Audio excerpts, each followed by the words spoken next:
Good evening. My name is David Logan. I have the honor and pleasure of introducing us to this meeting. I had the good fortune to serve with Ambassador Jeffrey in Ankara.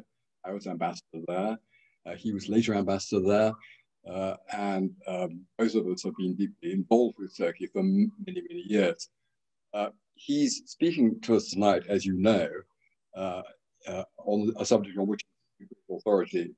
Like me, he is a great expert on Turkey, but above all, most recently, he has been special envoy, US special envoy to Syria, a role of immense importance with authority to speak on. So, Ambassador Jeffrey is going to speak for about an hour, and then is looking forward to I will share. So, Ambassador Jeffrey, over to you.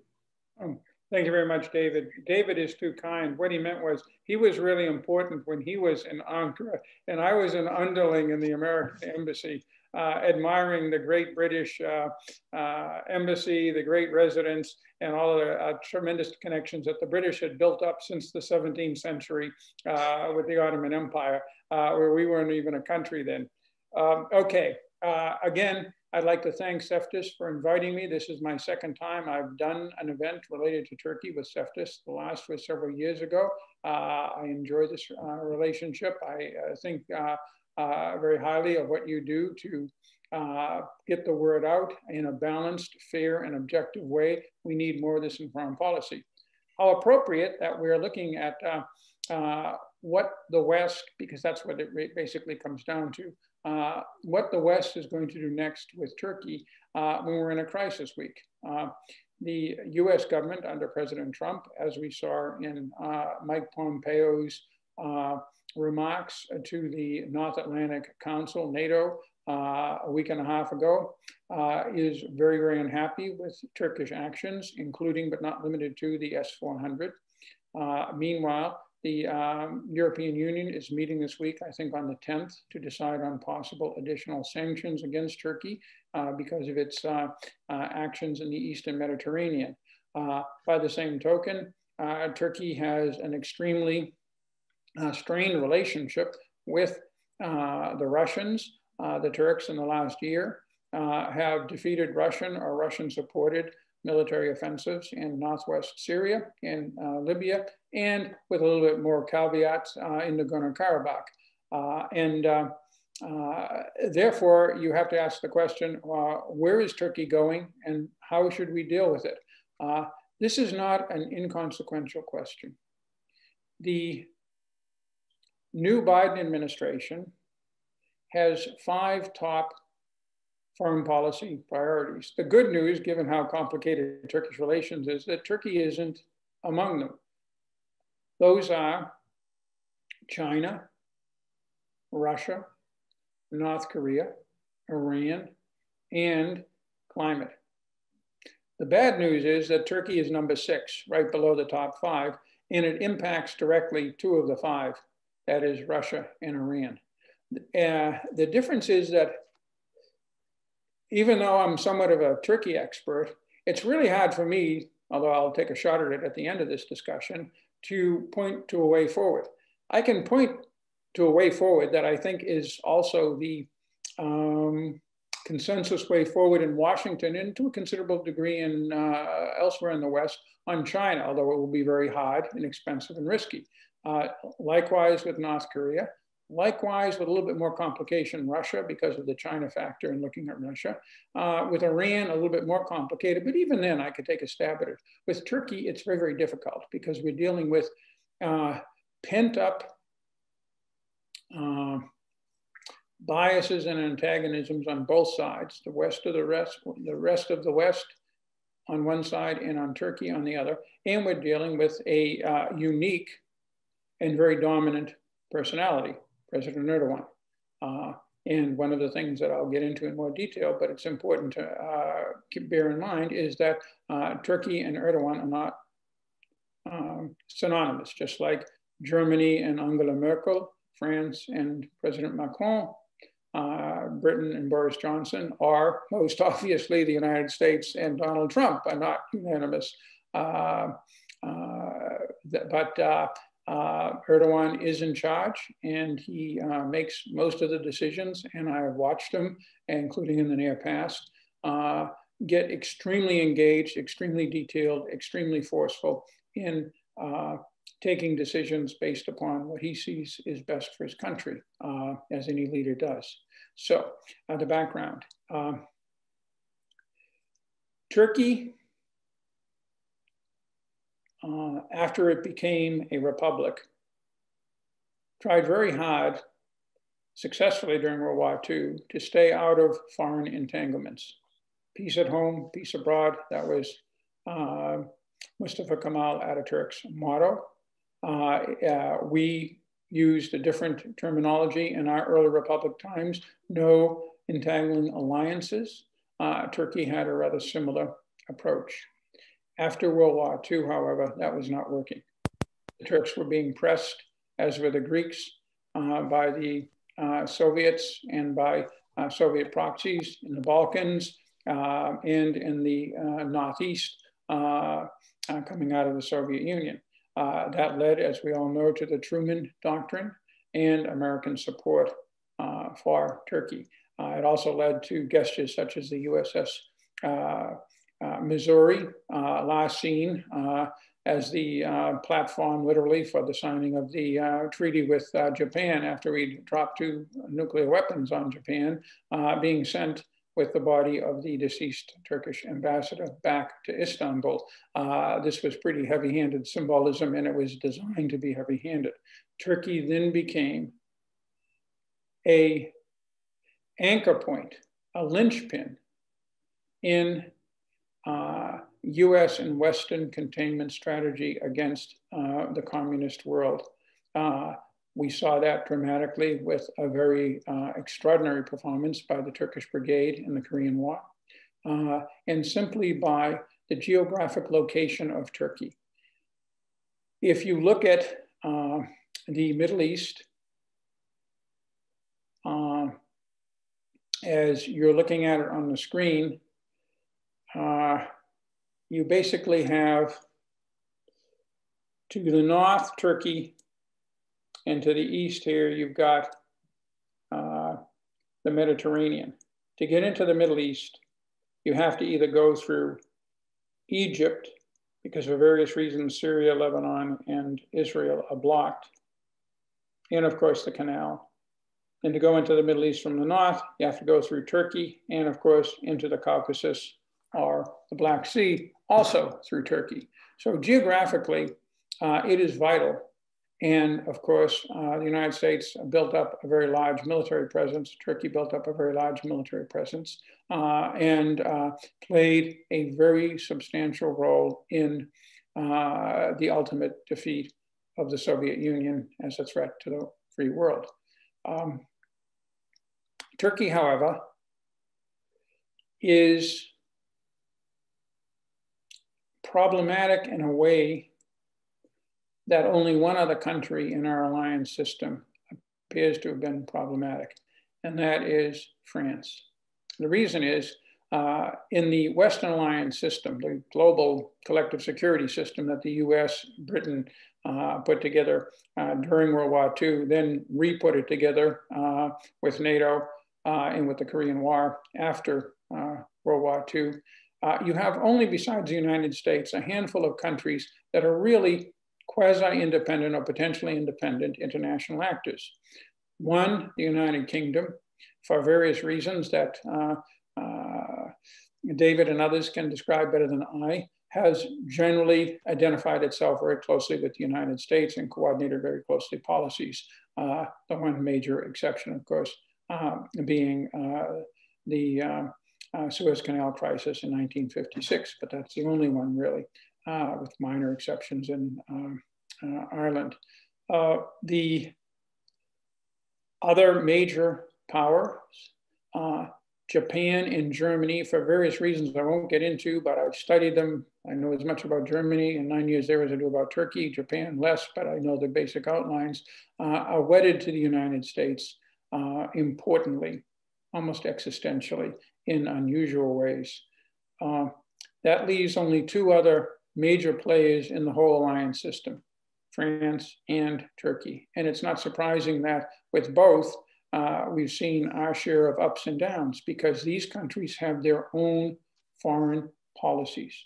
With France, it has more of a global nature because within Europe, well, that's unfair because France has a very, very active European policy, as any of you who are veterans of the European Union know. It's something that we in the United States don't follow all that closely or really have a say in, but France pursues that very aggressively and frankly, very effectively.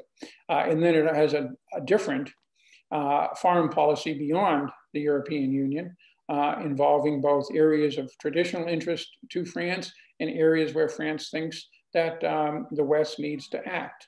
For example, in Afghanistan, or striking Assad after his use of chemical weapons.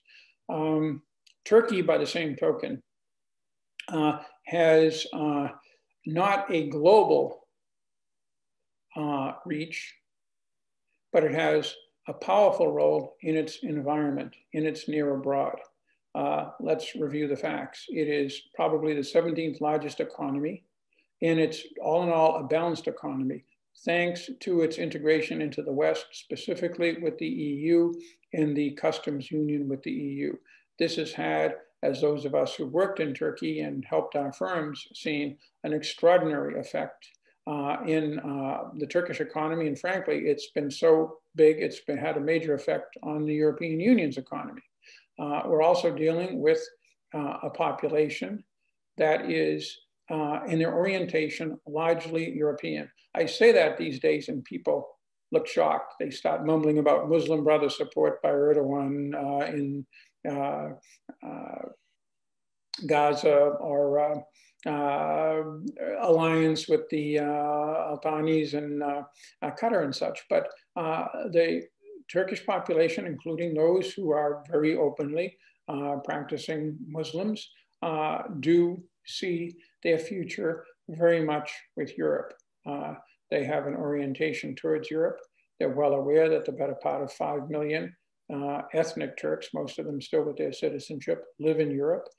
They're an extremely valuable and important part of several populations, including in Germany, where it was 2 Turks with a small pharmaceutical firm who partnered with Pfizer to produce the first really reliable COVID vaccine.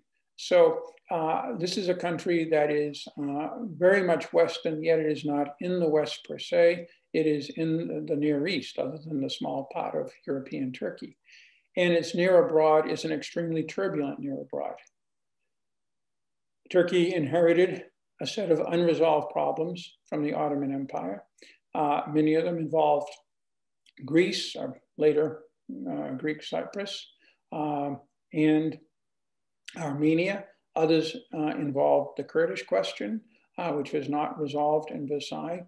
And these became part of Turkey's, if you will, foreign policy patrimony. They're part of the permanent network. Turkey also inherited from the Ottoman Empire a set of attitudes. And here there is a certain similarity with France. Turks think in much more geostrategic terms than, say, Germany does, or say the EU as an institution does, and many Americans do, although many of us are in that same geostrategic camp. Turkey's formative diplomatic experience, well, there are 2. One is their role as a member of the international coalition, very successful against the Soviet Union, alliance with NATO. But secondly, it was the 19th century. Turkey was one, of course, of the great powers. And like almost every other great power, it either collapsed, like Imperial Germany, the Austrian Empire, the Russian Empire, or was economically and psychologically devastated, like France and Britain. That left, of course, a bad taste in the mouths of Turks. It's one reason why Mustafa Kemal Ataturk pursued the foreign policy he did and reshaped his country so that it would not be as vulnerable, as weak as the Ottoman Empire had been. But again, while the 19th century turned out to be a disaster for all of the major players. The truth is, this was the game that was played, the great game of the 19th century, and it worked with very little real friction from 1815 to 1914. That's 99 years, and given the history of Europe before 1815, that was pretty remarkable. And as I said, that it was a formative experience for Turkey as a modern state.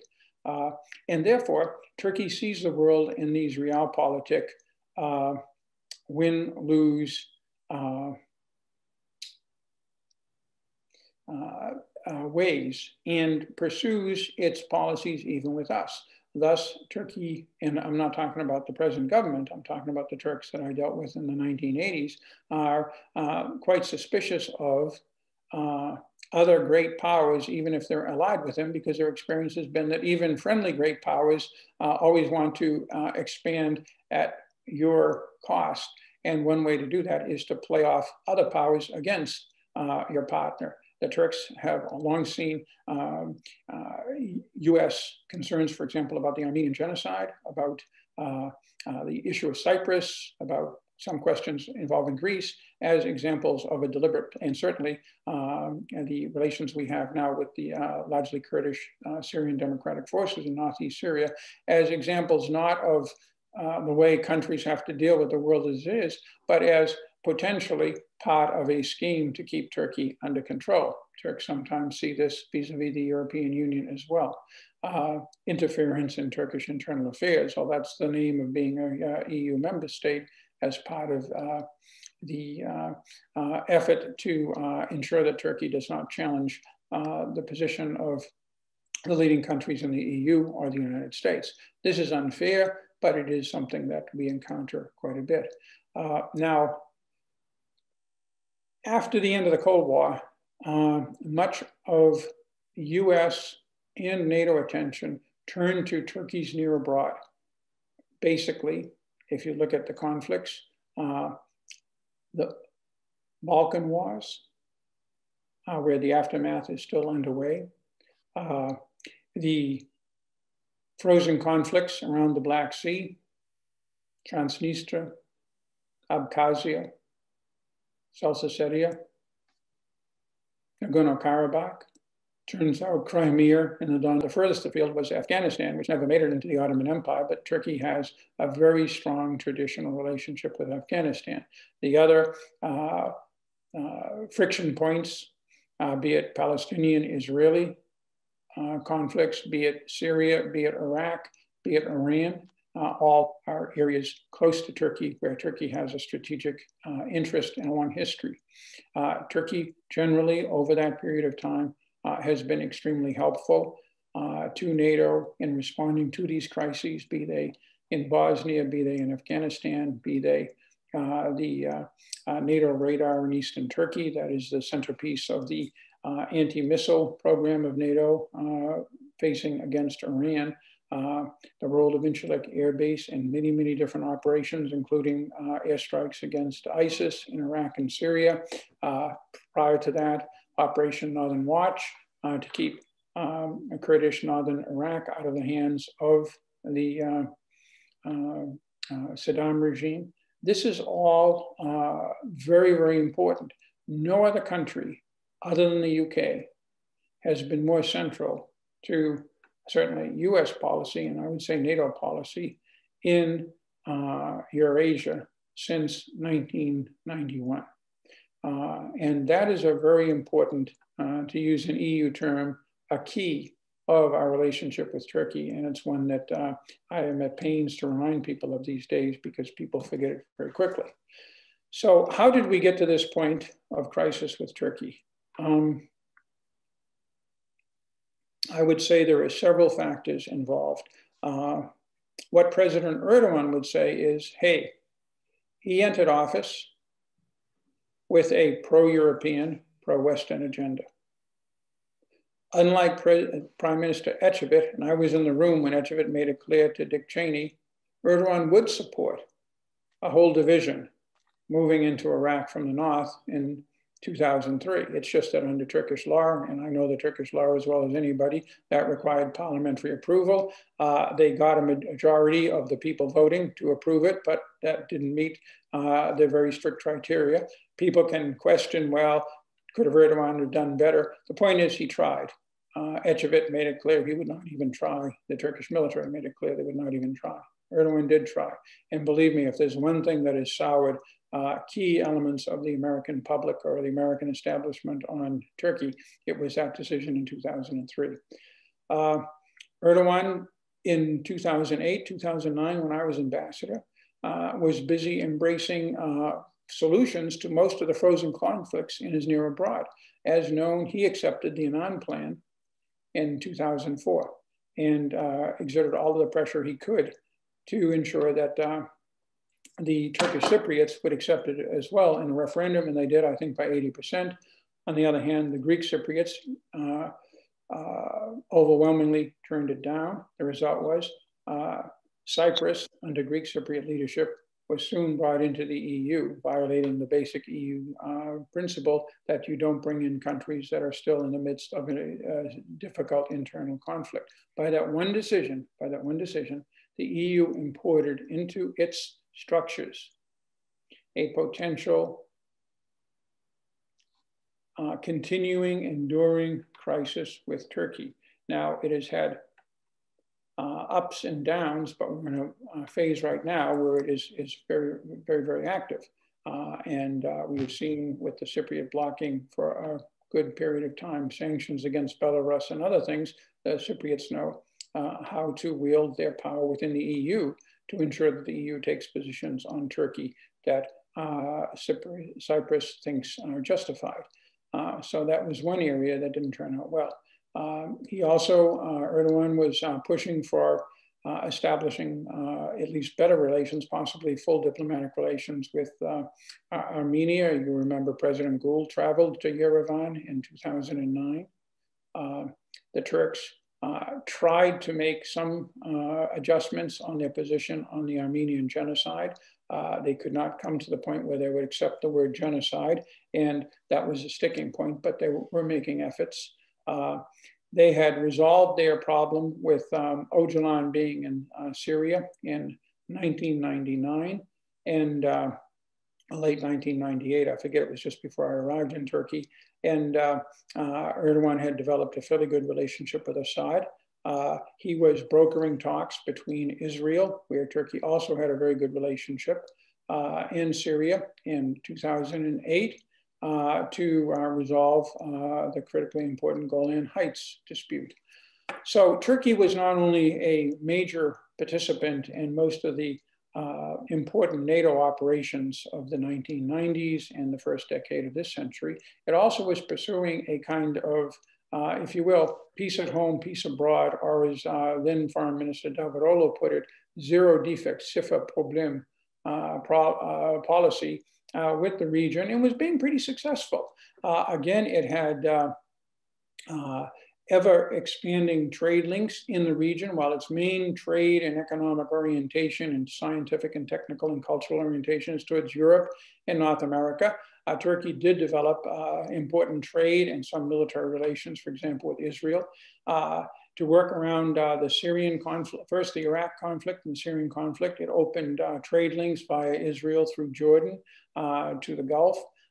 It was engaging throughout the region in a fairly effective way.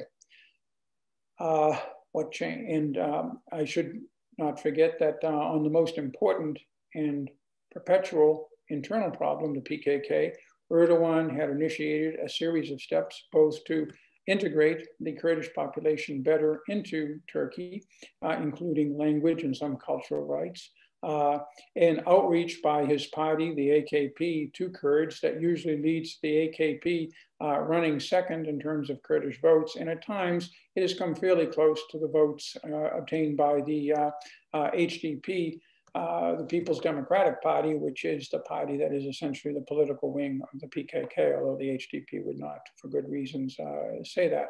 But the approach that he took led to a series of ceasefires from 2009 to 2015. So we looked at that agenda, and it seemed that President Obama's decision in early 2009 to choose Turkey as the first bilateral visit of his administration made sense. And the president in Ankara gave a speech to the parliament that basically was a foretaste of his more famous speech in Cairo right afterwards, talking about America's effort to reach out in a transformational way to the Muslim world, and particularly to the Near East, where there was so much instability, there was so much terror. And he identified Erdogan, a combination of someone who is a practicing Muslim who believes in a larger role, if not a huge role, for Islam in society and in the state, and also a Democrat as a model of that future Middle East. It didn't turn out that way. Again, going back to Erdogan, what he would point out is a number of things. He would point out the Cyprus problem. He would point out the Mavi Marmara incident that led to 10 Turks, one of them a dual American Turkish citizen, being killed by Israeli special forces when they assaulted the Mavi Marmara off the coast of Gaza. That incident, there had been a little bit of theater that was behind this with some of Erdogan's Islamic friends, in particular one Islamic humanitarian organization. But we had worked a deal, us, the Turks and the Israelis, that we thought would resolve this without any violence, and it fell apart. And that led to a perpetual crisis between Turkey and Israel. Prime Minister Netanyahu eventually apologized for the incident, but this has not been enough to bring Turkey and Israel back together. And that's very important, as I'll get to in a second, for the US perception of Turkey. President Obama asked President Lula of Brazil and Erdogan, when he was prime minister, to travel to Tehran in early 2010 to try to reignite what was called the Tehran Research Reactor approach to the Iranian holdings of 20% uranium. This was a failed effort from the fall of 2009. And Erdogan went ahead and did it. They got a deal with Ahmadinejad that was immediately denounced publicly by the United States. This was an example of very poor internal coordination and communication within the US government that to some degree I'm responsible in part for. I tried my best. I didn't want to deliver the letter urging Erdogan to do this because I thought that something wasn't quite right about it. And I went back to Washington. They said, deliver the letter, and we did, and it turned out badly. Erdogan will never forgive us for that. And there were a couple of other things too. In Syria, of course, it was our support for a PKK offshoot, the YPG, which at one point we renamed as the Syrian Democratic Forces. That has had a history. Back in 2014, when it was all about saving Kobani, Erdogan was relatively supportive. He allowed Masoud Barzani to send some Peshmerga in. He allowed us to do resupply flights, get some people on the ground. He was concerned because he knew the genesis of the YPG, but again, he had at the time a ceasefire with the PKK, and ISIS was a threat. The Syrian regime was a threat. And so away we went. Over time, however, several things happened. The ceasefire with the PKK collapsed in 2015, and we could talk for days on who's responsible for that, but the point is, it has never been restored. That made any kind of relations, even indirect, with the YPG or the PYD, which is its political arm, very suspicious. Some of these people had traveled to Ankara. I know some of them high up in the PYD, and we'd met with senior Turkish officials in that period of 2014, 2015. But those contacts broke off. Turkey still understood what America was doing in the Northeast. We were trying to ensure the defeat of the ISIS caliphate. But after that was done in 2017, the Turks began to suspect incorrectly, I want to underline that, incorrectly, that the United States had a bigger agenda. It was either to use the SDF as a pressure point against Turkey, or didn't have anything to do with Turkey, but to turn over the entire north to the SDF because they were pro-American, they were very effective anti-ISIS fighters, and they weren't in cahoots with the Assad regime, who we also had problems with. None of this is actually correct, but it was something that many Turks, including at times President Erdogan and his top leaders, believed. And thus, our foreign policy became very rocky, and much of our relationship over the last few years has been based upon that. The other area of real concern, well, there are two other areas of real concern before the latest set of crises that we've seen. One is Turkey's relations with Russia. That has a long history. Turkey has to deal with Russia. It's right next door to it.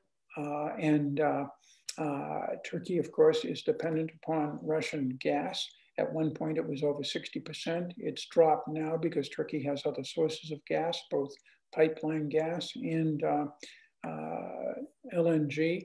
But still, it's an important component of Turkey's foreign policy. Also, the first nuclear plant that went to a Russian contractor.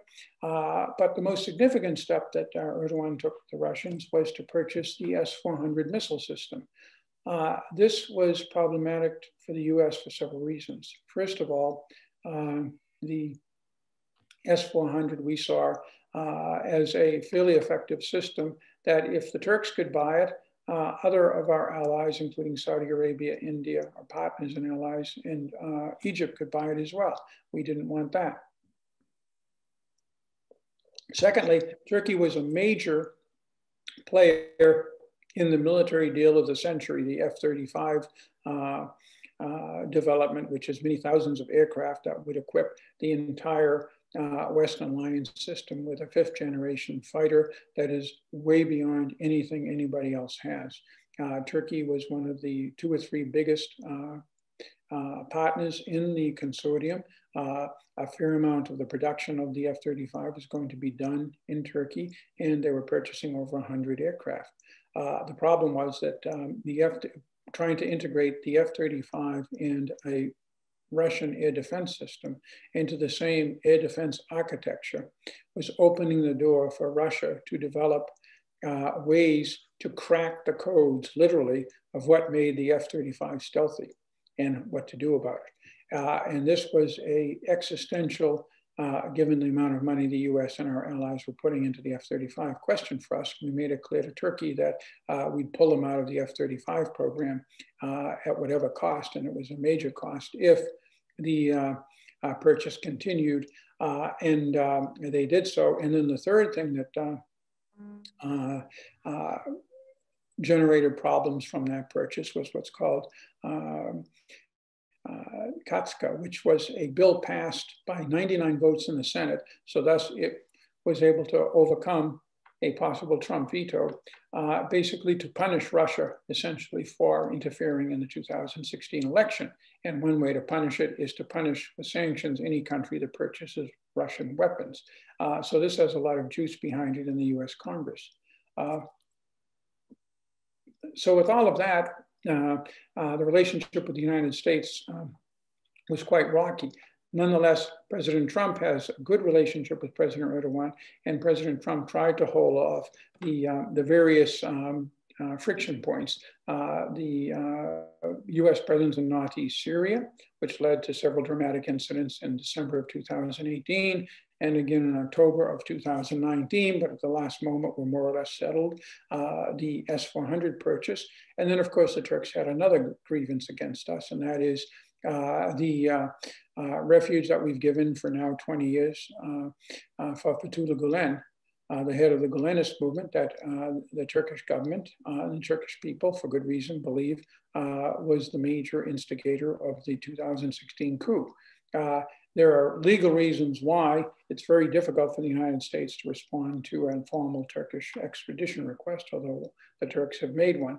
But the point is, this is very hard to explain to Turks, and understandably so. So this adds up to a very problematic relationship where the underlying basics are so important, and President Trump understands that, but the friction points are really huge. Also in the United States, you had a shift in the perception of Turkey over the years.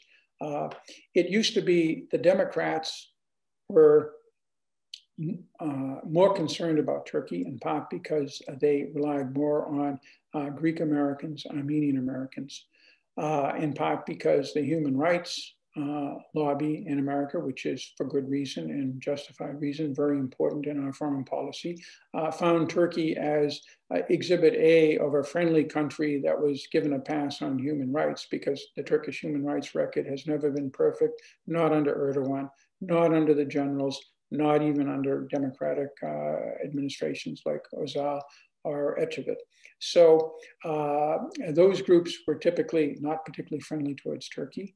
But then in addition, you started to get other movements. There was the Israeli lobby in Washington had traditionally been supportive of Turkey because of Turkey's good relations with Israel. That has stopped after the Mavi Marmara. The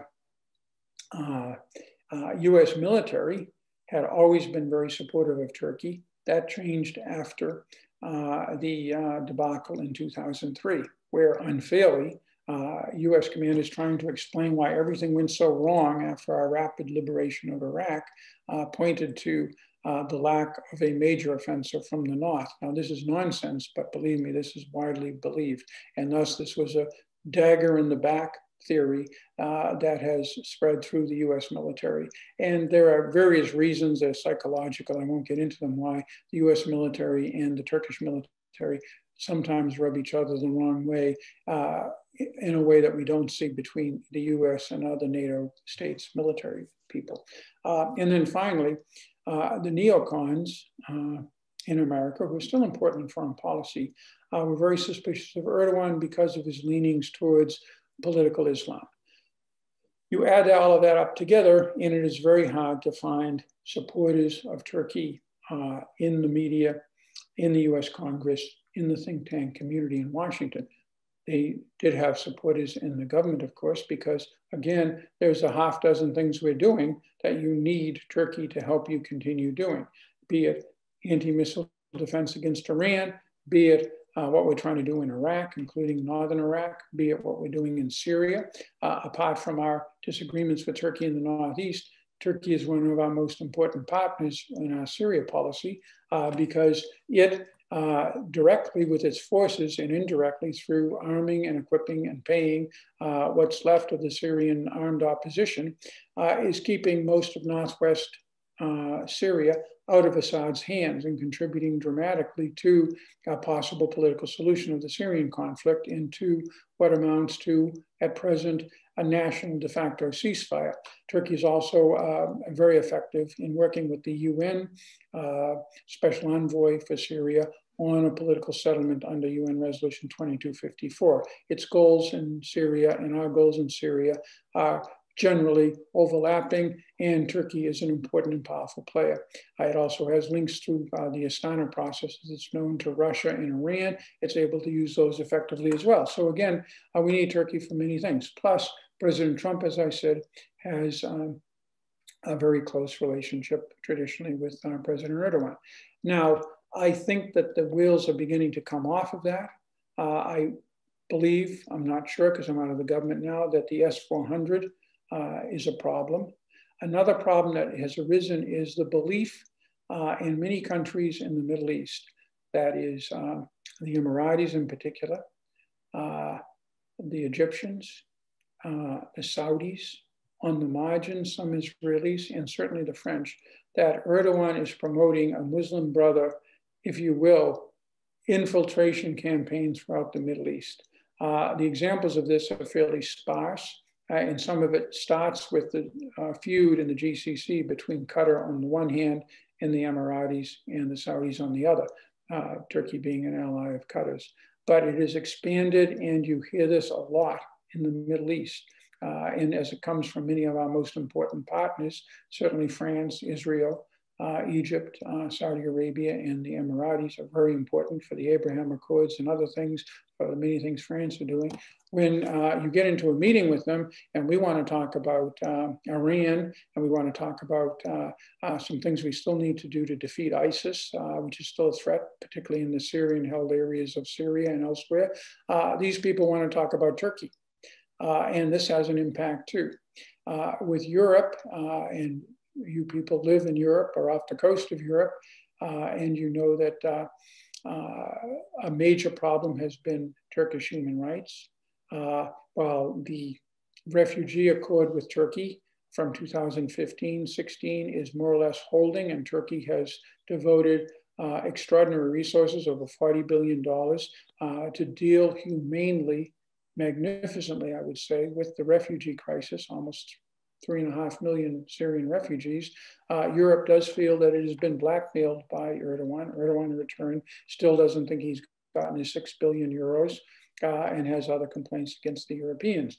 But, and then there are the human rights issues that the European Union, for good reason, takes seriously vis-a-vis Turkey, rule of law, the justice system and its independence. Many of these things have suffered in the post-2016 coup environment. Finally, the problems that Europe has had with the proselytizing of the Turkish population in some European states. Now, this has been done for a long time by left-wing groups, by the PKK, for example, among Turkish Kurds. Erdogan has pursued it as well, and this gets into major European issues with Islam.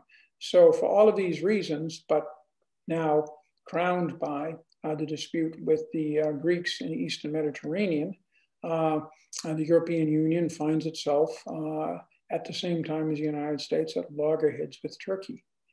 Now, the problem with this is that many of these problems are exacerbated by President Erdogan, who is a uniquely dynamic, but also strong-minded leader who does not accept compromise easily, does not believe in win-win solutions, although I heard him today talking about win-win solutions with the Europeans, because I think he takes the threat of sanctions seriously, and that's been our experience, be it when he went into northern Syria in October 2019, be it when he shot down a Russian aircraft, which had, however, briefly wandered into Turkish territory. When the other side shows real muscle and makes it clear that it expects a change in policy, President Erdogan usually goes along. He's reasonable or he's logical and rational in that sense. But absent a strong position and also a fair position, I want to underline that.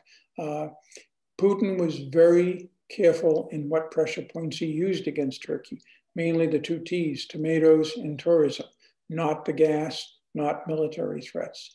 We were very careful also with Erdogan. We didn't demand that he pull out of Northeast Syria. We knew we would just refuse that. Rather, what we asked for was a ceasefire in place. That was a compromise, so that he will accept compromises, but only if he knows that you're ready to enforce sanctions of one or another sort on him if you don't. But again, he brings a certain flair to foreign policy that often makes getting at a negotiated settlement more difficult. But, and because of that, we tend to think that the problem is Erdogan. Part of the problem is his unique way of pursuing diplomatic agendas. The point is, when you look at the PKK in Kandil Mountain in northern Iraq, a PKK offshoot in northern Syria, the Assad regime and the Iranians also in Syria, Iran on the march, Russia on the march, the Nagorno-Karabakh issue, the Cyprus issue, the very complicated issues in the Aegean and in the Eastern Mediterranean. We're also dealing with issues that I need to underline. are important to the Turkish people as well as to Erdogan. These are issues that were all out there before Erdogan came to power. He may have approached them in different ways, for a long time more flexible than anybody before him, as I've outlined, more recently, more hardline than anybody before him. But we have to be very careful. We have to be very careful on which sins we really are not going to be able to excuse and which sins we're simply going to say, well, if Turkey takes a position, that position is wrong. I'm not an expert in the Eastern Mediterranean, but I am an expert in the whole set of Aegean disputes, and they tend to have the same genesis, which is a whole series of islands running from Cyprus all the way up to Limnos, right off the coast of a very powerful maritime state, Turkey, in the hands of a potentially hostile, given 1,000 years of history, other state. And how do you deal with this? That's been dealt with in other areas in various ways. It was dealt with in a variety of agreements from 1914 through Montreux, through various Straits agreements, and also the Paris Treaty of 1947 on the Dodecanese, the 1960 Accords, the London Geneva Accords on Cyprus, even the Annan Plan. There is a way forward diplomatically by balancing interests on both sides. That's important. And Turkey, it will be very hard to have a long-term good relationship with the people of Turkey if on all these problems we don't try to at least hear their side of things. That's harder at times with President Erdogan, but again, it's the way to go forward. So what are the next steps? I suspect that sooner or later in the Trump or the Biden administration, we will sanction Turkey to one or another degree because of the S-400. We have offered Turkey various opportunities to what we call off-ramps to not deploy the S-400, not plug it into the air defense system. The Turks have moved forward. They believe, and they have a theoretical right, that they're doing nothing illegal, that they can buy weapons from whoever they want to. There's no NATO prohibition on buying weapons. They point out, although the circumstances were very different, the Greek possession of Russian S-300 missiles. And so I don't think they're going to back down from that. Also, we'll see with the EU in the week ahead on the Eastern Mediterranean.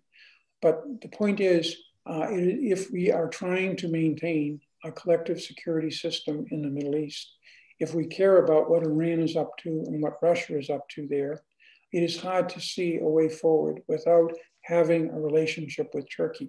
That is my concern as we go forward. That's the caution that I approach those I try to advise or give counsel to in Washington and also here in Europe, or over there in Europe. So I'll stop there, David, and I'm happy to answer any questions. Thank you very much, Jim. That was a terrific survey. I mean, it's a wonderfully perceptive and intelligent survey from way back. I think for that reason you brought out so many of the reasons why the situation today is far from simple. I'm sure we're going to get loads of questions, and I'd like to use my position as chairman to ask one, if I may. And you hinted, I think, at the answer to this. President Erdogan and President Trump had something of what you might call a special relationship. I mean, I think they both respected each other as men of large political weight and significance, whose role in the whose personal role in international affairs is very important. Now President Trump has gone and will be replaced by President. You mentioned the possibility of sanctions. I wonder if you could say a bit more about the range of potential issues between the United States in the framework, in the context of the new Biden administration. The main point of friction is the S-400. right now we have an agreement with the Turks on the arrangements in northeast Syria. The Turks are still not happy with not our presence there. They're happy that the American forces are there for many reasons, but they're not happy with our partnership with the SDF. And that's something that we work on all of the time, but it is a potential major friction point, but right now it is quiescent. So the main concern from our side is the S400. From the Turkish side, it is primarily the Fethullah Gulen situation. And again, their residual concern about what we may be up to by our presence in northeast Syria. I think over time that may have diminished a bit, this Turkish theory that we're basically trying to build up a statelet to threaten Turkey, in part because now that the Turks have forces on the ground in northeast Syria, and they've defeated the SDF or the YPG several times in Afrin and then in the northeast Syria campaign, I think they feel more confident. But remember, and I didn't get into this in detail, much of this is driven by Turkish domestic politics. Ironically, for those who unfairly, I underline unfairly, say that Erdogan is really not a Democrat, I don't know who's a Democrat, who isn't. I just know who has to operate in a democratic system and who doesn't. Putin doesn't, Erdogan does. And as I say, ironically, his presidential system, which those of you who follow Turkish affairs remember, was hailed or rather condemned as the end of democracy in Turkey, in some respects, make the head of state, head of government, which is one man now, Erdogan basically, more dependent upon a parliamentary majority than before. And because his AKP has been weakened, in part because of loss of some Kurdish votes, frankly, he is much more dependent on the MHP, the National Action Party under Devlet Bahçeli. That party is extremely I would say rabidly nationalistic. The only fair thing to say is it's anti-Kurd, and it does not like alliances with anybody, including the West. And that has an impact on Erdogan as well. So that plays into how he reacts to certain things and what his range of options are when dealing with questions such as northeast Syria, Gulen, the S-400, the situation in the Eastern Mediterranean. To some degree, he's under pressure from the populace, from the electorate, or at least part of the electorate that he needs to stay in power. Thanks, Jim. I mean, on the S-400s, I mean, solving the problem is not easy. I think it's you know, all right, it's going to become a major issue with the Biden administration. But it's, you know, it's not like the Turks got them from Amazon. You can just sort of return them. You know, it's not the same, I think, when you buy a set of missiles from the Russians. In any case, I've got questions. I can see more questions for you about the future posture under President Biden. I mean, first of all, could you say a bit more about what you expect of him in connection with Iraq? With President Biden? Yeah. President-elect Biden, rather, in Iran. Yeah. Sorry, President-elect. I'm sorry. Okay. He is formally committed to and trying to get back to the JCPOA. Yeah.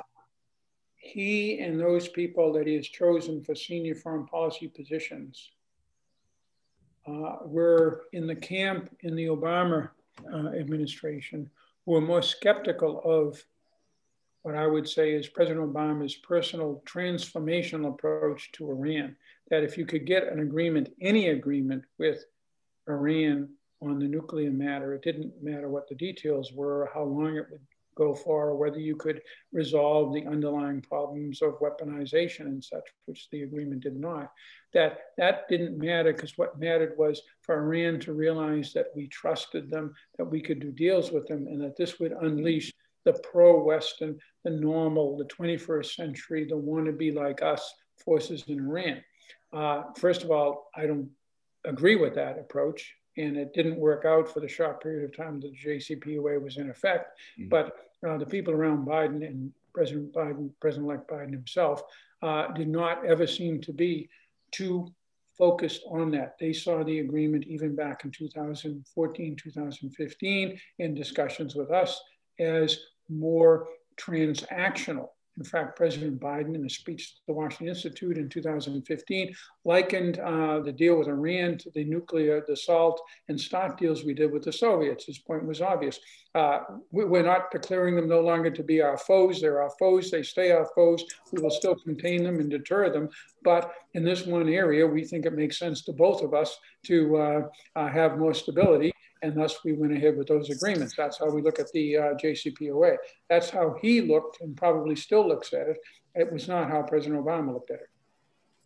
So David, I'm sorry, I put the request on the top that I have a question. Yeah, I mean, so could you, I've got several people who appear to ask oral questions. At the moment, I'm taking written ones. So could you please write your question down in the chat box? I'll be very quick, David. With regards to S400 buying from Russia, doesn't it confirm that there is a mistrust between the Turkish government on its allies, especially when Turkey is burdened with the 3.4 million Syrian refugees and some from Iraq as well, which is a burden on Turkish economy, and that is all to the US and Western policy. Similar thing happened in Afghanistan when Soviets were attacked and about 3.5 or 4 million refugees went into Pakistan and they're still hosting them. So that is kind of creating a situation where you are treated badly by your allies, by your friends, and that comes to the Henry Kissinger's famous statement that... I'm sorry, you said you were going to be brief. I don't regard that as very brief. So could you... Jim is going to try to reply to that now, but in future, as I said, I'd really like people to put questions on paper, please, because otherwise this is going to get slightly out of hand. Thank you. Yeah, I'm not quite sure there was a question there. No, the S-400 has nothing to do with the Syrian refugees. It has to do with, first of all, the problem with the F-35 that I explained. Secondly, with NATO interoperability. You can't plug this system into NATO systems. This means, importantly, that if we need NATO deployment of air defenses to the Baltics, to Estonia, for example, just like I think 4 or 5 times since 1991, we have needed air defense assets deployed to Turkey. In fact, they're still there today, I believe, Spanish Patriots. The Turks couldn't provide that. And that was a concern to the alliance. So there were 2 problems with that initially. It's not a question of, not buying American weapons. It's a question of buying weapons that aren't compatible with NATO and could not be made compatible with the F-35. We made that very clear to the Turks at various points. Thanks, Jim. Jim, I've got a question here from Barchin Lanch, which runs as follows. What are the US goals in Syria? Will the US accept that Assad is there to stay? Also, there's news that Turkey is looking to start a dialogue with Egypt and Israel. Do you think, Jim, that the Biden administration will help, or will be willing to help in that process? We would all welcome a dialogue between Egypt and Israel and Turkey, and we've seen some preliminary signs of that, mainly from the Turkish side. I think that the Biden administration, once it focuses on Turkey, it won't be, as I said, its first 5 priorities, but it's an important one. I think that anything in that regard, it will be a fairly easy lift to get the administration to try to support that, because this is undercutting our whole alliance system, the whole Qatar versus the Emiratis and Saudis. As you know, Jared Kushner was out in the region to try to fix that just this last week. We're still working on it. Robert O'Brien talked about that. So we would welcome that. Now, what was the first part of the question? Because I was so enthused about the Egypt and... Oh, well, the first part was to do with American aims in Syria, yeah. And whether or not the US accept Assad as the boss. Yeah, look, Syria represents 2 things to us. First of all, It is the biggest humanitarian crisis of the 21st century. 12 million people fleeing from their homes, half the population, multiple scores of use of chemical weapons, barrel bombing, horrific deliberate targeting of cities full of civilians, roughly 500,000 people killed, mainly civilians, creation of terrorism, two movements, HTS and of course ISIS, and the list goes on and on. But it's also a geostrategic crisis because we have 5 armies in there: the Israeli, American, Russian, Iranian, and Turkish. And they have different goals. They rub up against each other in very unpleasant ways. It was my daily fare for 2.5 years, trying to deal with the repercussions of some of these things. This is a crisis that we need to resolve. We see only one way forward, and it is in conjunction with the UN process and Resolution 2254. It is through a nationwide ceasefire in the Constitutional Committee, the execution of 2254, and a different political approach by the government of Syria to its own people and to its neighbors. If that can be done by Assad, fine. If not, then somebody else needs to do it. We're not embracing regime change. The Obama administration did, the Trump administration did not. We're embracing a major change of policies, if you will, of behavior. Secondly, the enduring defeat of ISIS. And thirdly, very importantly, the withdrawal of all Iranian commanded forces. Those are our goals. If Assad and the Russians are willing to work with us to achieve these goals, we'll work with them. We've made this clear to the Russians many times. I accompanied Mike Pompeo to Sochi in May of 2019 to lay out just such an approach to President Putin. We're still waiting for a really good answer. Thanks very much, Jim. I've got a question here from Metin Esendal, which is quite simple and straightforward, but actually bears elaborating, I think, on perhaps in your reply. It's, do you think Turkey can leave NATO? And if so, what would be the potential consequences? Big question, and I look forward to hearing to your answers. I'm sure Metin does. Any country can leave NATO. No country can be thrown out of NATO. That was a threat made by a former American Secretary of State in 2016, and it was one of the more foolish things he said. The consequences to NATO of Turkey leaving, in the best case scenario, we no longer have Turkey to operate with us, would be dramatic, given what Turkey brings to the fight from Afghanistan to the Balkans to NATO operations in the Black Sea to our own bases and NATO bases in Turkey. But even worse would be if Turkey not only left NATO, but decided to form other partnerships. So this would be a disastrous blow to NATO, the likes of which it has not seen since 1948. Jim, thanks very much. May I ask one myself on the same line? I mean, the word ally it applies to all NATO. It's a consequence of signing up, becoming a member of NATO. But for most, in general, it implies that those members are reliable partners of each other. Do you think Turkey is a NATO member in that, an ally in that sense? That's a really good question. Let me give an example. Let me see a show of hands of anybody who doesn't think that Germany is a reliable NATO ally.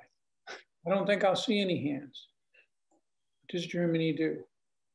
It has one of the lowest levels of percent of contribution to its defenses of any NATO country, even though it is the second richest NATO country. And even though, even after the COVID, compared to other countries, Germany has built up huge financial reserves that would allow it to easily spend more money on defense.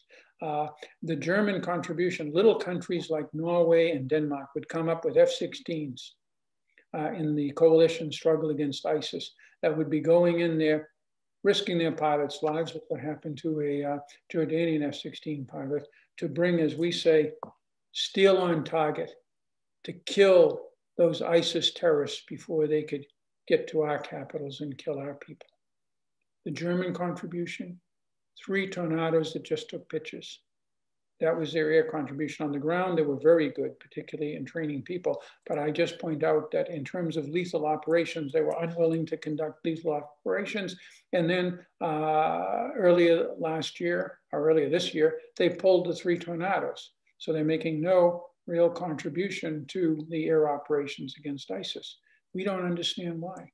Look at the Nord Stream project. That is insane from a geopolitical standpoint. It is insane from the standpoint of the future of the crucially important country of Ukraine. Yet we would not call Germany a bad ally. Rather, we call it a really great ally who's making a lot of bad decisions. With Turkey, it's different. And the difference is Angela Merkel knows how to package her, from our standpoint, bad decisions. Erdogan has a hard time packaging even his good decisions in a way that makes us love him.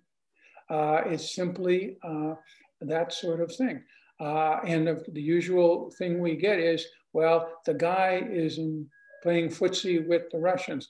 Look at the S400, look at the gas purchases, look at the nuclear plant, sure. And look what happened to the Wagner people in Libya, look what happened to the Syrian forces in Idlib, and look what happened to the Armenian forces in Nagorno-Karabakh. 3 campaigns where forces more or less supported by Russia were blocked by Turkey. Turkey remains very, very nervous about Russian penetration into the Black Sea, Balkan, Middle East region, and is better positioned than anybody else to try to do something about it. So that makes it a pretty effective partner. But again, your question is legitimate because it is so important to have the right posture, the right tone, the right embrace of alliance values and virtues to avoid having everything you do that might be problematic seen as, a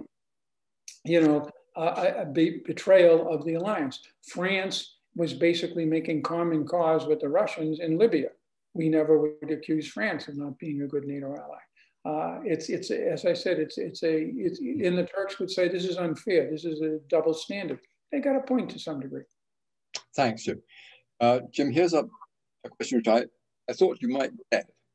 It's from someone called Mr. Yazajan, and he says, framing the HDP as a political arm of the PKK, is this the American establishment interpretation, or is it the Turkish judiciary and security agency interpretation? They also instead have inside knowledge concerning the arrested priest and embassy officials, about which you protested many times.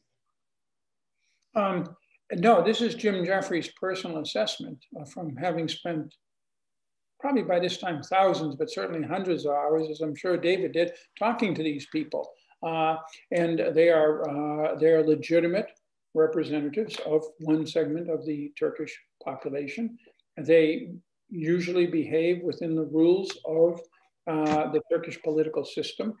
They have forsworn violence, and many of the actions taken against them, including their leadership being put in jail, are highly questionable from a human rights and judicial standpoint. Nonetheless, they tend to identify very closely with PKK goals, minus the violence, and there are long-term relations between personnel, leadership, and such between the two movements. That's simply a fact. That's not the Turkish judicial position. That is something for the Turks to come up with, and that's not the official position of the United States. We consider the PKK a terrorist organization. We do not consider the HDP to be a terrorist organization. We consider it to be a legitimate political party, but we have to be honest about what its roots are. Thanks, Jim. Jim, here's a question from Korsan Devdet. Is Syria the Obama administration's biggest failure because the US did not follow through with an effective military response to Assad's use of chemical weapons?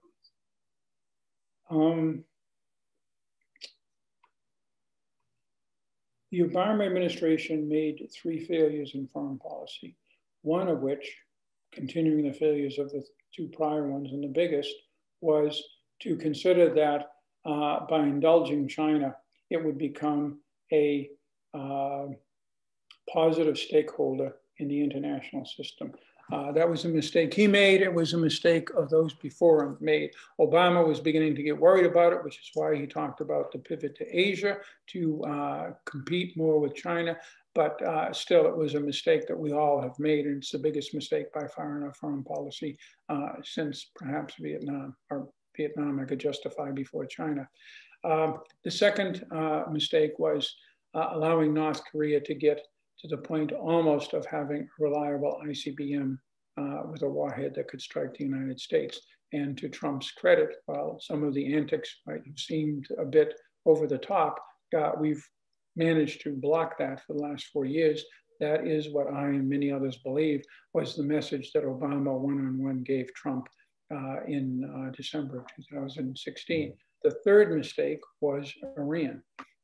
Not pursuing a negotiated settlement. We did this in the Bush administration. We actually put together with our European partners in Russia and China the P5+1, but rather deciding that a transformational approach to Iran would resolve many of the problems of the Middle East. Syria is an offshoot of the thinking of the transformational approach of the Obama administration to the Middle East in two areas. First of all, he thought that with help from America, the Arab world could be transformed.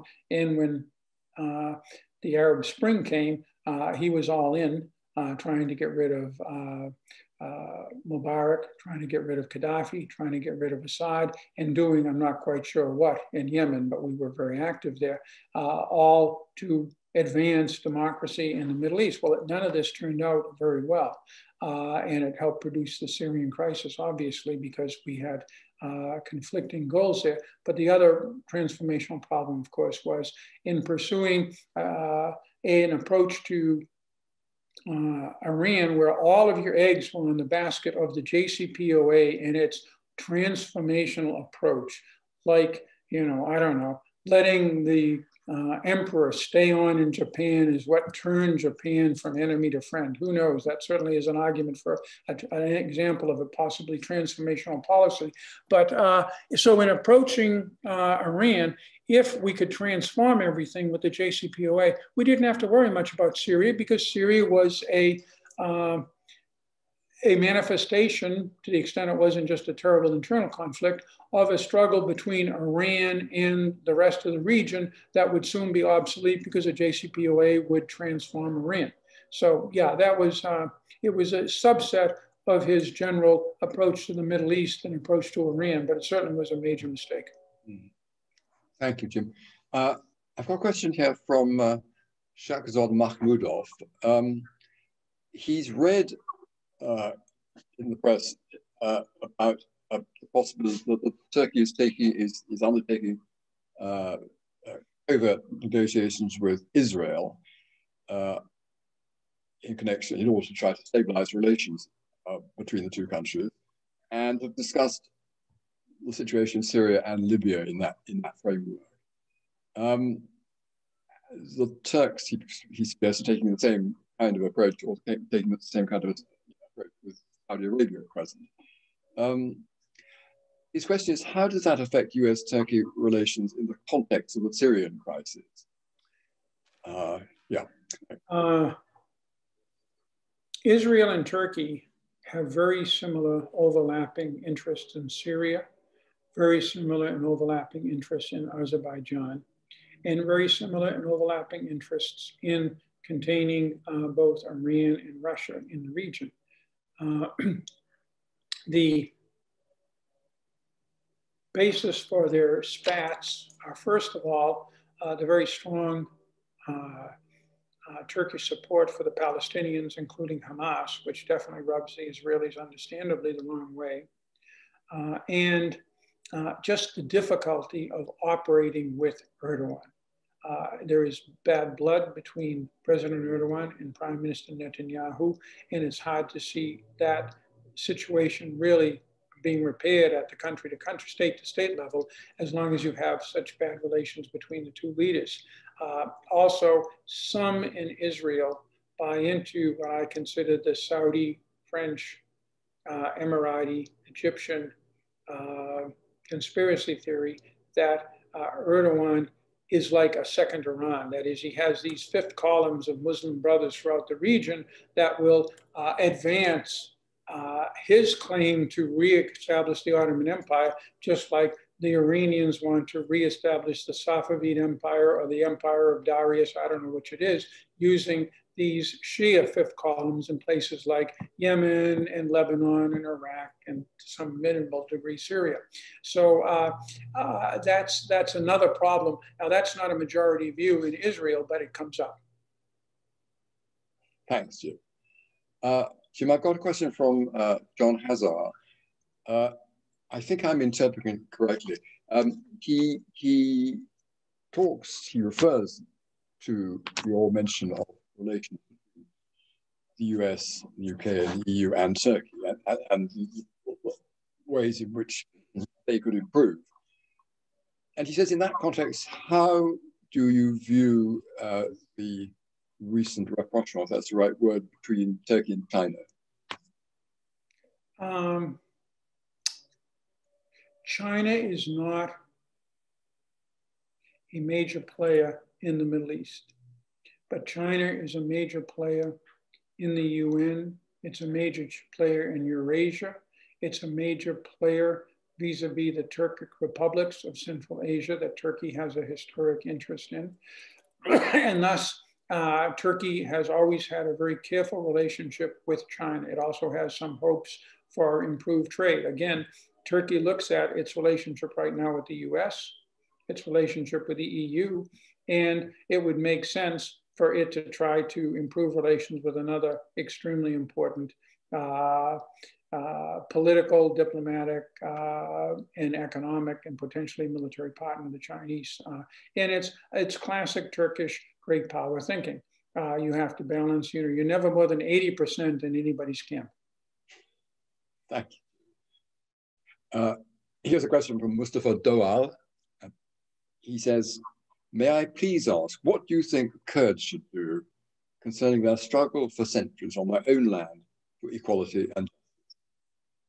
Well, I can't answer that because in spending 40 years in close communications at every level with Turkish citizens who are ethnic Kurds, Iraqi citizens who are ethnic Kurds, and Syrian citizens who are ethnic Kurds, I find that they have many differences in what they want to do.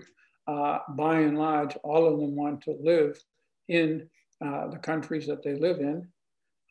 There is a fairly sophisticated view of what happens when you try to become an independent state. We saw the last example of that in 2017 when the Kurds of northern Iraq, who are among the people who have most benefited from the last 20 years in the Middle East, if not the people who benefited the most, decided to take it one step further and have a referendum on independence. And very quickly, they discovered themselves in a military conflict. They had no support from anybody, including the United States or Turkey, and they quickly lost control of Kirkuk. So I think that most people are aware of that fate if anybody thinks of separatism. On the other hand, I believe that there are some common values. First of all, people want to have their cultural, religious, and in particular linguistic identity. Secondly, they want to have local control in a federalist or decentralized system. That makes sense to us here in America. And thirdly, they want to participate in countries that respect the rights of everyone, not just minorities, although that's important to them. Turkey is by far, looking at Iraq, Syria, and Turkey over the past 40 years, the country that with some blemishes has offered human rights in a democratic approach to the ethnic Kurdish part of the population. Thus, I'm not surprised that you have the most integration of Kurds into the larger Turkish society in Turkey, or the larger society, as opposed to either Iraq or Syria, where that integration has been quite limited. So I think that that's the way forward. Decent government for all citizens and decentralization and respect for people's human, cultural, and linguistic rights. I've got a question from Sarah Glynn here.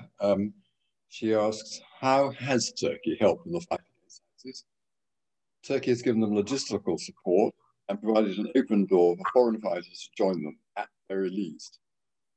I wonder if I could add to that, Jim. I wonder whether you could say a bit about the Syrians in Turkey. As you rightly said, they've looked after the Syrian refugees in the camps remarkably well. But of course, there are now a very, very large number of Syrians who in effect, are permanent Turkish residents. Permanent residents in Turkey. They won't return to Syria. And they have become important politically. And also, this is not quite Sarah's point, but also, it's reasonable to suppose they include a lot of militants who easily identify themselves as Syrian refugees. Thank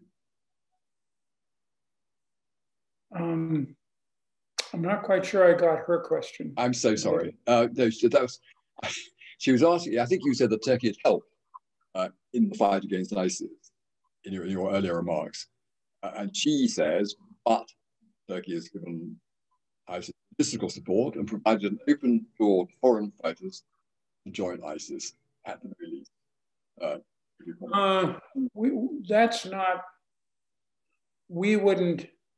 Turkey's priority in Syria for years was not ISIS.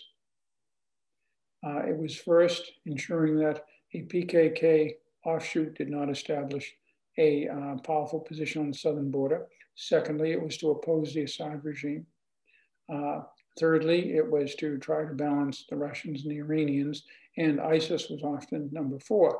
Having said that, there is no NATO country that has engaged ISIS more on the ground and taken heavier casualties than Turkey in northern Syria in 2016 in Al-Bab and Jarablus. So Turkey has very effectively fought against ISIS. Turkey opened the doors for people who wanted to pass through Turkey to go to Syria to fight Assad. Turkey did not put a whole lot of effort into trying to distinguish between them. And frankly, we've tried this ourselves in Iraq and we have never been very successful.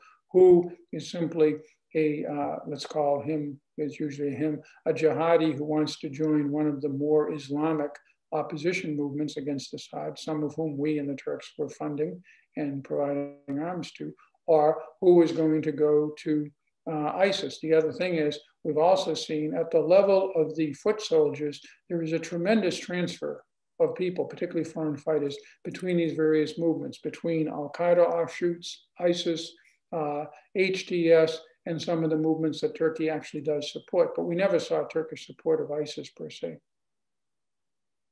Thanks, Jim. So everyone, I shouldn't have tacked my question onto hers. Mine was more a question about the threat to be represented by, threat is in some ways too strong a word, the political problem represented by a substantial Syrian minority in Turkey. It's very many of them will return to Syria, whatever happens. Some of them may not be entirely what they seem to be. Some of them are doubtless ISIS supporters. It's a political problem which will be quite difficult to handle in the coming years, won't it?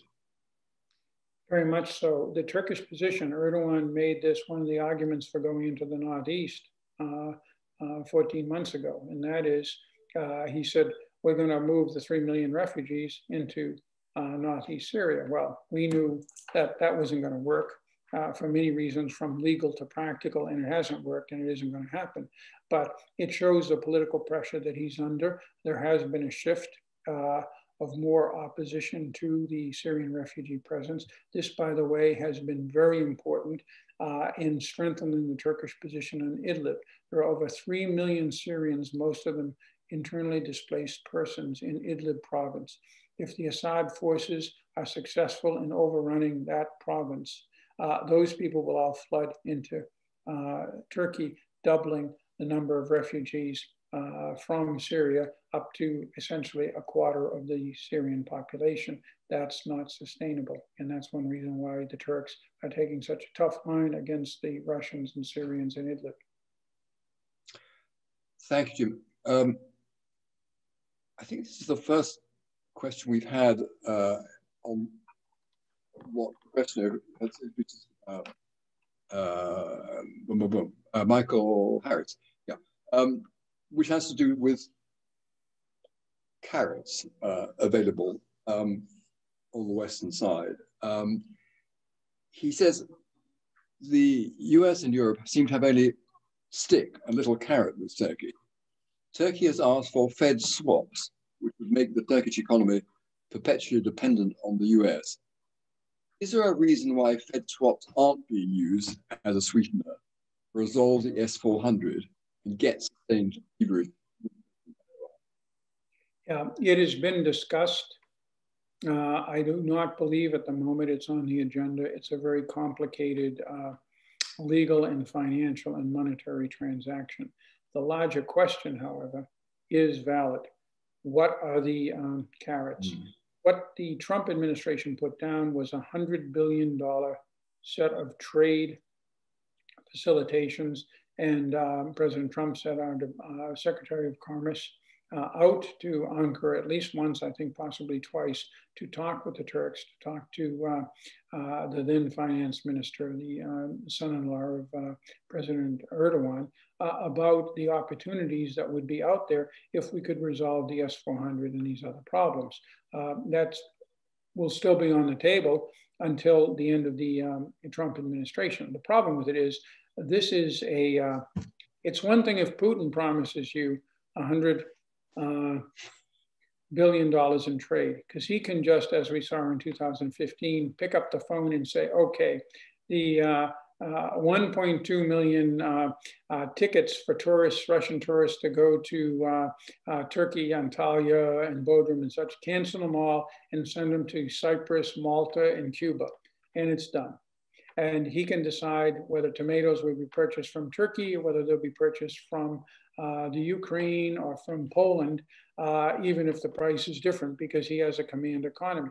The United States does not.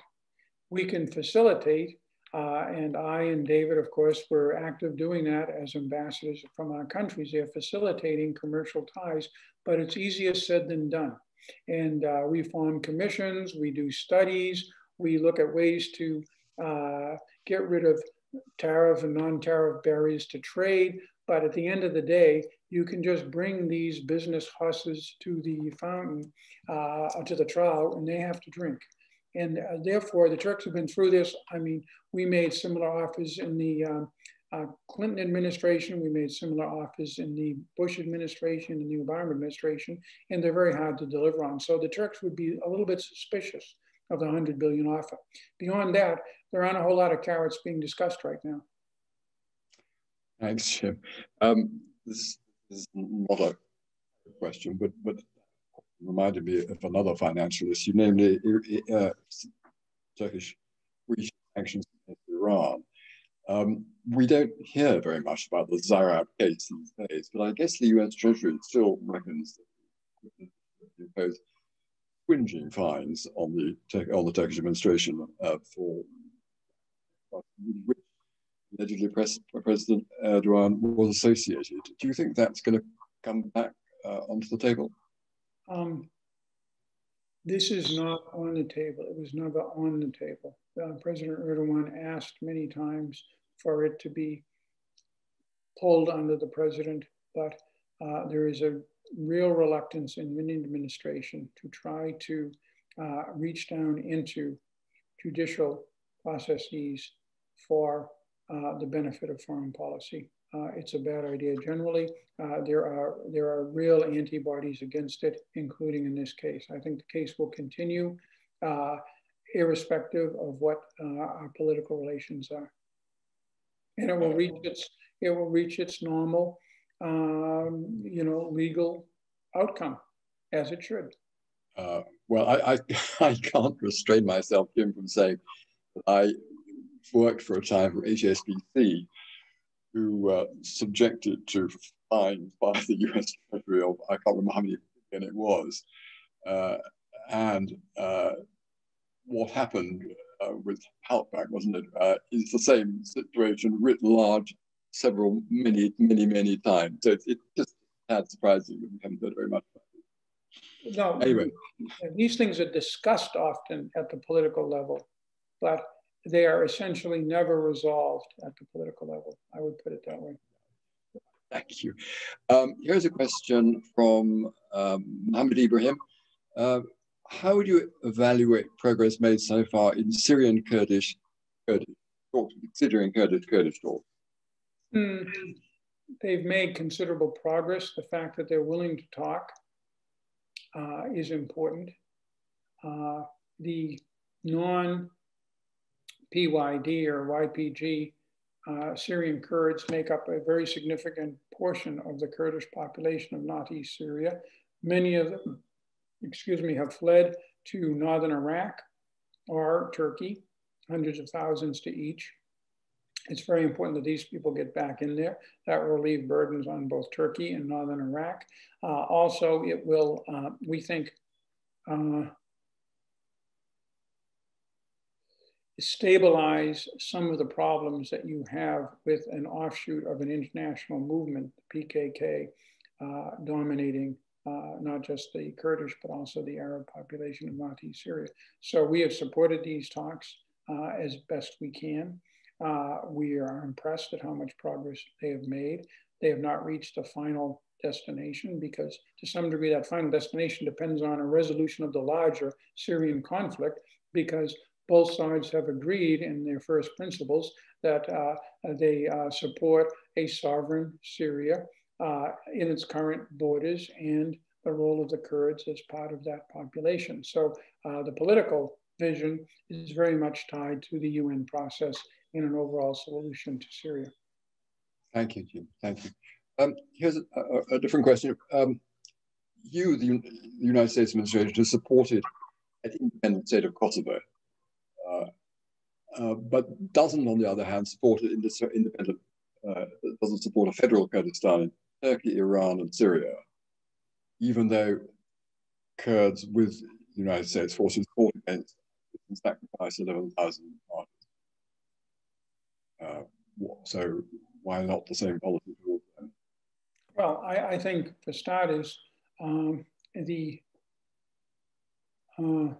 decision to go for an independent Kosovo was made only after it became apparent that not that Serbia was maltreating its ethnic Albanian population, or that it wasn't providing good governance or justice or anything else, but that it was trying to ethnically cleanse the entire province of its ethnic Albanian majority. That was an extreme case. It's the only one we've seen quite like that. It never got that far in Bosnia, although in certain areas we did see that, but not in a, if you will, a region-wide. And that was the reason for that extraordinary decision. The other thing is, and having been ambassador to Albania, I know a fair amount about Albanian movements and Albanian presence in the region. Other than a significant minority in Macedonia, the Albanian presence elsewhere, aside from Albania itself in Kosovo, is very, very small in Serbia, in the Preševo Valley, and in some parts of Montenegro.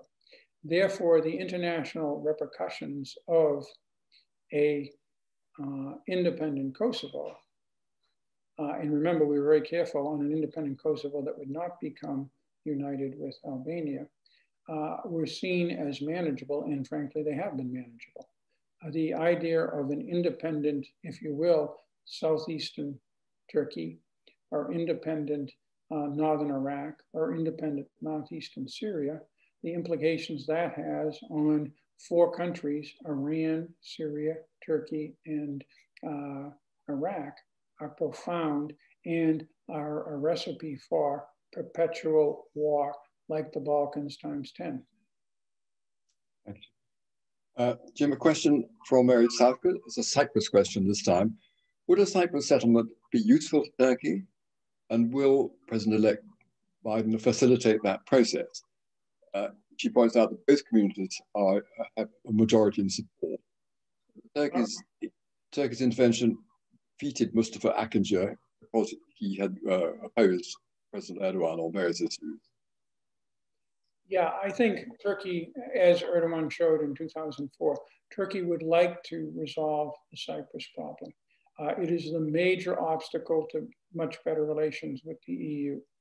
And it has flared up, obviously, in this latest Eastern Mediterranean crisis for the first time in a decade. But it is an example of what can happen if you let a frozen conflict just sit there, because then it starts melting down into something much more dangerous. The question is, without pressure from the rest of the EU, and I don't know from my minimal understanding of how the EU works, how that pressure would rise, why would the Greek Cypriots really want to share sovereignty with the Turkish Cypriots? That was a question that we had in 2004. And that has to be answered if you're going to have a settlement. That is, if the United States got involved, and every administration, including the Trump administration, has appointed someone to be the Cyprus coordinator and try to look at this problem. It's rather like resolving the Palestinian-Israeli problem. You get to basic differences of view of what the core facts in history is and what obligations or responsibilities you owe to the other side versus what you owe to your own people. So it would be very, very hard to resolve. The closest was, as I said, the Annan Plan. Thanks, Jim. Jim, I've got a question from Emre Çalışkan. He says that the US president has to pick 5 or more CATSA sanctions on Turkey. What would be the possible sanctions? The new Defense Act also requires the removal of S400s to lift the sanctions. What would be the solution to the 400 missile crisis? I don't know which package of sanctions this administration, or if it doesn't, the next administration will use. That's still under discussion. Effective unplugging of the S400s, consistent with US law, would be required to make any progress on undoing the sanctions. I mean, administrations don't like to be tied, no administration, not the Trump administration, not the Obama administration, not the Biden administration, like to be tied down into details by congressional action, but they cannot just ignore it. And that is not going to happen in this case. Thank you. I've got another question on the Kurds from Anroj Yilmaz, who thanks you for all you've said so far, which is much appreciated. He asked whether you describe US foreign policy towards the Kurds overall. Is there a comprehensive and well thought out US foreign policy that resolving the Kurdish question and or the Kurdistan question in the Middle East? There is no well thought out US strategic policy towards any specific ethnic group spread out anywhere over countries. We have policies towards at 3 levels, to the international community, formally with organizations like the UN, informally with things like our overall values and policies and what's generally called as globalization. Secondly, with nation states, the normal actors in the international system. And thirdly, in consonance with the words of the UN Charter preamble, with the people of the member states of the UN, all of whom have certain rights that are laid out in that preamble, in which we as a member state take seriously. We do not have policies towards individual groups to try to advance this group or that religion or that linguistic group. If we see a group that is being persecuted, such as the Uyghurs, we speak out, not because we have a policy towards the Uyghurs, but we have a policy against persecuting a group of people for their ethnic background. That's how this works. It doesn't work as part of a plan for the Kurds or a plan for the Azeris or a plan for the Armenians in the Middle East. That's not how our system ticks. Thanks, Jim. There's a follow-up from Mary Southcote who answered that question about Cyprus. She says, Greek Cypriots need to share their island, but not with Turkey. Turkish Cypriots have a platform called Our Country, I think, to save the existence of Turkish Cypriots before thousands more Turkish nationals are given the right to vote.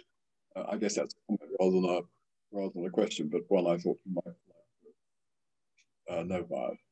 The outlines of how it is to work is still valid from the London Geneva Accords of 1960, which established certain things, including the presence of 3 outside military forces, British and sovereign bases, Turkish and Greek forces on the island, in order to ensure that the citizens of Cyprus, be they Turkish or be they Greek, are able to live in peace and prosper. That's still a valid approach. Cyprus is today and should remain a sovereign country within its borders with one citizenship. And the path forward, unless it is revised by the agreement of the communities, is the 1960 Accords. Jim, I've got another one from Barchin Yunant, who I'm sure you remember from Ankara days. She says, how should the Western Alliance actually deal with President Erdogan? Well, first of all, maintain good relations with him at the personal head of state or government level. That's always valuable. And President Trump has been very successful. He's been the most successful of the last 3 presidents on maintaining good relations with Erdogan. That doesn't guarantee you will get a deal. It does guarantee that you have an audience and that you can try to avoid the worst.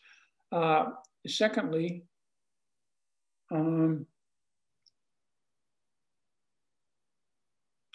differentiate between problems that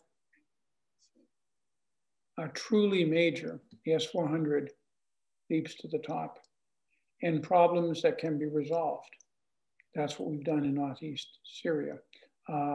We've mainly had to convince the Turks that it is not an existential problem for them, but rather a practical problem that could be resolved by transactional agreements and lines on the ground and military arrangements and such. And as I said, we have repeatedly done deals with President Erdogan. Putin has repeatedly done deals with President Erdogan, so it can be done. Personal relationships are important, and being able to select what is really important and what isn't. My fear right now is, and this came up earlier with the question of what carrots do we have, we're almost out of carrots, but we have a lot of sticks, and the sticks apply to things that are really important, the S400, and I would say EU solidarity with Cyprus, if Cyprus feels threatened, versus various secondary things that Turkey is doing that are irritating to us. It has too close a relationship with the Hamas leadership. And it has a position on how you should carve up the Eastern Mediterranean that is not out of the European Unions. But on the other hand, Turkey has every right, as it is not a member of the Law of the Sea, to have different approaches. Different approaches have been applied between Sri Lanka and India. They've been applied in the Baltic Sea and other places. It's not an unusual thing. So, and some things can be resolved by compromise. Other things are matters of principle where you just can't fix it. We just can't fix the S400 problem. The EU has to be supportive of Cyprus. On the specifics of how to be supportive of Cyprus and the Cypriot claims, there's room to negotiate, and the EU was ready to negotiate. And frankly, the Turks took actions that have made it difficult for the EU to continue with that approach. But I think that the closer we get to the 10th of December, the closer Erdogan sounds to, as he put it today, looking for win-win solutions. A question here, Jim, which I think you're likely to say is not for you to answer, from Mohammed Ibrahim. He says, what is the likelihood of Turkey conducting another incursion against the SDF in northeastern Syria? Is Erdogan ready to talk to Mazloum Kobane? I can't answer that. The Turkish government spoke to the political representatives of that movement frequently between 2013 and 2015. That's history. That's not a prediction. Whether you, I think this is a question which you may feel you've probably covered pretty well already, which is the extent to, I'm sorry, no, it's not just a moment. Yeah, it has to do with, hang on, yeah, so we're back to the Kurds again, I'm afraid. This is from Andrew Branson, who I think asked the question already.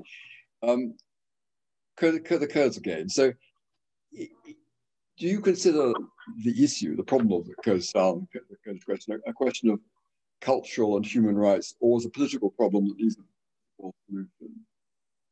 Well, I'll be general again. I'm trying to be very careful on this question because anything I say can be interpreted in different ways.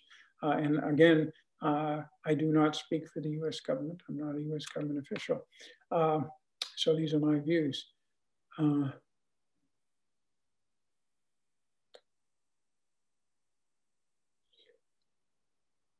The question of country X, looking at a specific group of people in countries A, B, C, and D, is always contentious because these are not your citizens.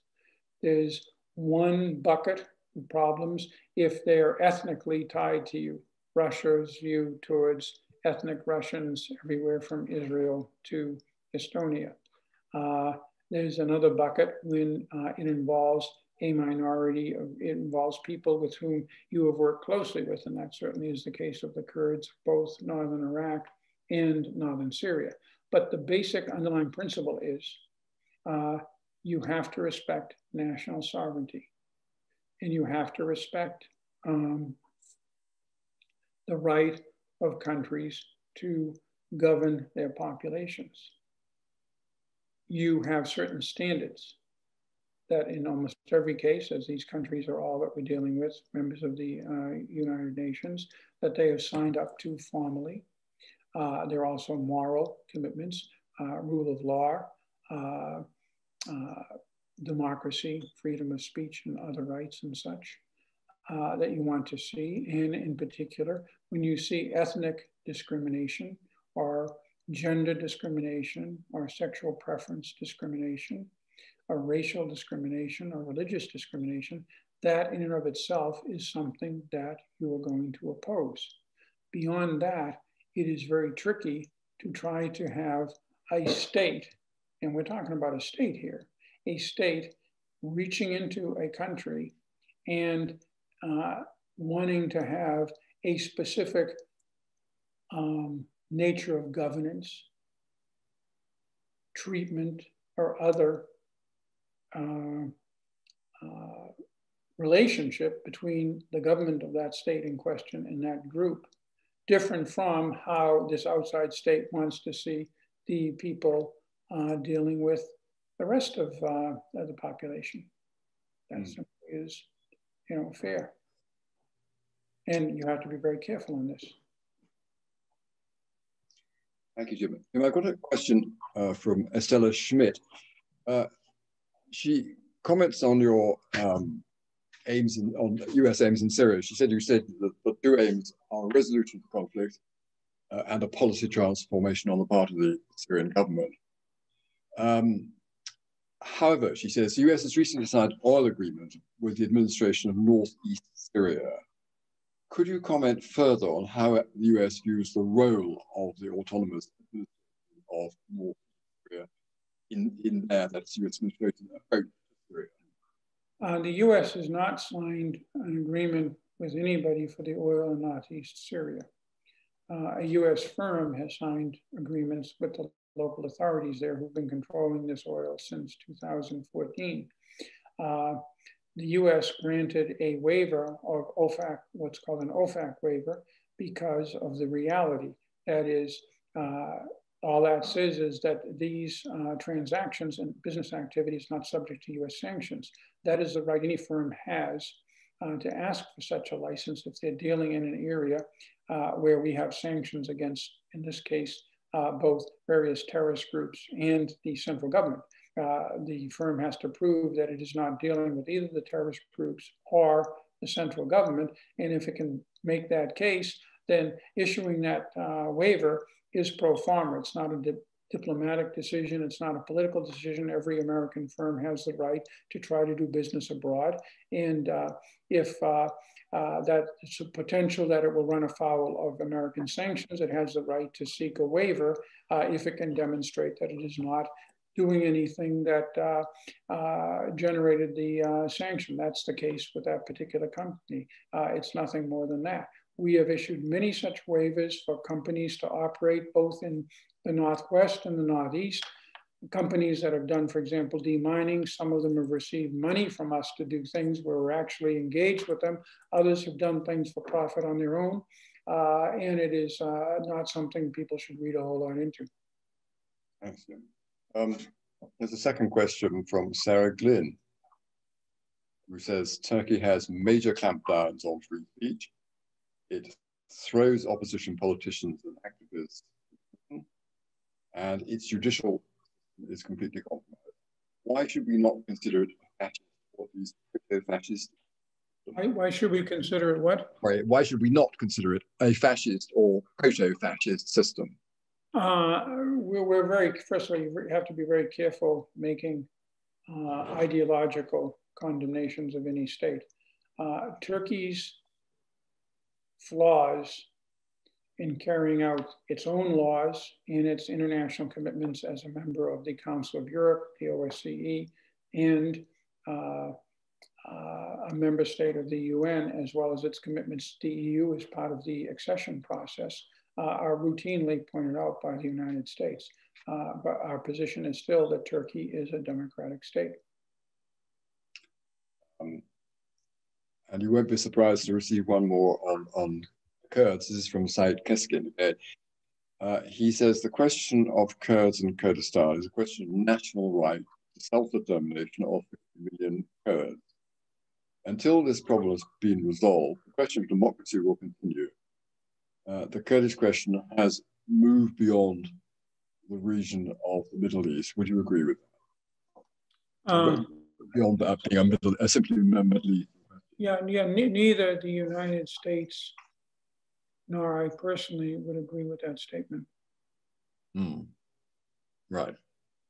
I think that I've just about come to the end of my list of questions. We have 5 minutes left. We've got 5 minutes left.